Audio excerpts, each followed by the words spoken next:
साथियों, जय हिंद। साथियों, मैं तबरेज खान फिर से एक नए मुद्दे के साथ आप लोगों के सामने आया हूं। साथियों, इस टाइम देश में सीबीआई और ईडी एक्टिव हो चुकी है।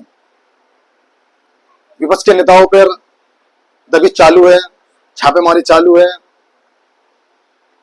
चाहे मैं रॉबर्ट वाड्रा की बात करूं, चाहे मैं सोनिया गांधी राहुल गांधी जी की बात करूं, चाहे मैं आम आदमी पार्टी के नेता दुर्गेश पाठक की बात करूं, चाहे मैं राजस्थान के नेता प्रताप सिंह केजरीवाल जी की बात करूं, अलग अलग नेताओं पे ईडी ने छापेमारी चालू कर दी है।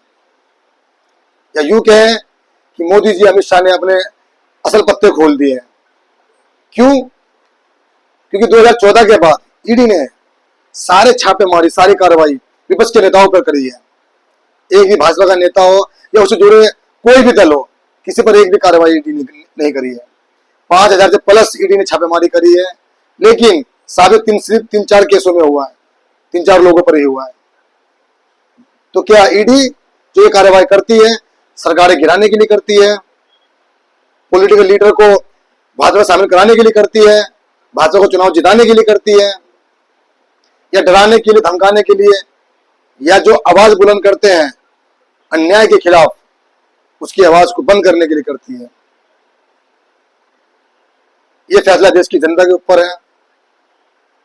लेकिन साथियों, मेरा मानना है कि कहीं ना कहीं जो विपक्ष के नेता आरोप लगाते हैं वो कहीं ना कहीं सही भी है। वो क्योंकि इस तरह का रवैया ईडी का और सीबीआई का, इनकम टैक्स का देखा जाता है।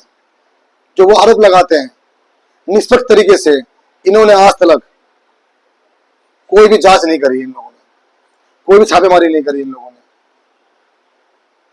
जहां चुनाव नजदीक होता है, जहां सरकारें गिरानी होती है, जहां किसी पॉलिटिकल लीडर को तोड़ना होता है, जहां किसी की आवाज को दबाना होता है, जब भी ईडी और सीबीआई इनकम टैक्स एक्टिव होती है, धरपकड़ चालू करती है, छापेमारी चालू करती है। रॉबर्ट वाड्रा को 3 दिन से बुलाकर ईडी 6 घंटे 8 घंटे पूछताछ करी। रॉबर्ट वाड्रा ने कहा कि अगर मेरे खिलाफ कोई प्रमाण है, आपके पास कोई सबूत है, अदालत में पेश कीजिए और मुझे जेल में डालिए। और कहने की सही बात है। ये वही मामला है हरियाणा का रॉबर्ट वाड्रा के खिलाफ, जिसमें 2013 में तत्कालीन वहां की सरकार, भाजपा की सरकार, मनोहर लाल खट्टर की सरकार ने बुलाकर रॉबर्ट वाड्रा से अलग अलग समय पूछताछ करा, और करने के बाद रॉबर्ट वाड्रा को क्लीन चिट भी दिया। उसी केस को दोबारा रीओपन करके आज रॉबर्ट वाड्रा को ईडी बुलाकर पूछताछ कर रही है।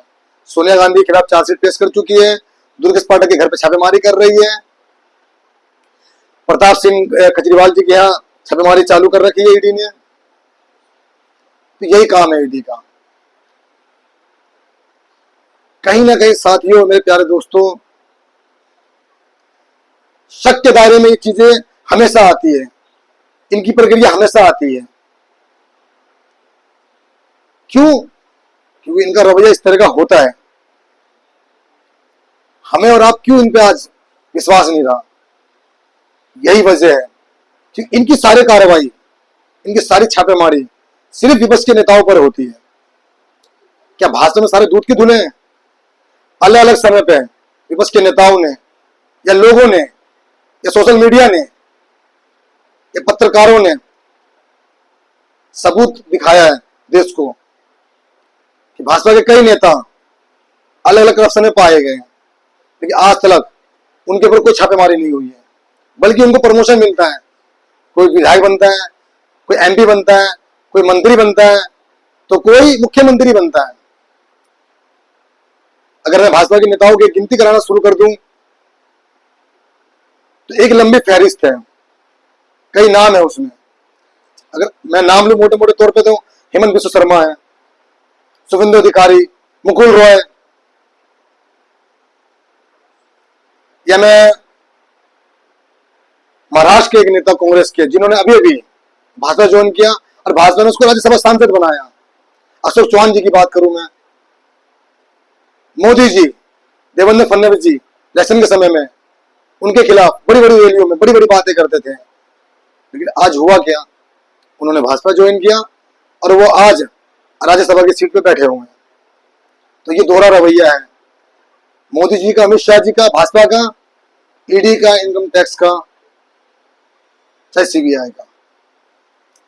इसीलिए आज हमारा इनके ऊपर से विश्वास खत्म हो चुका है।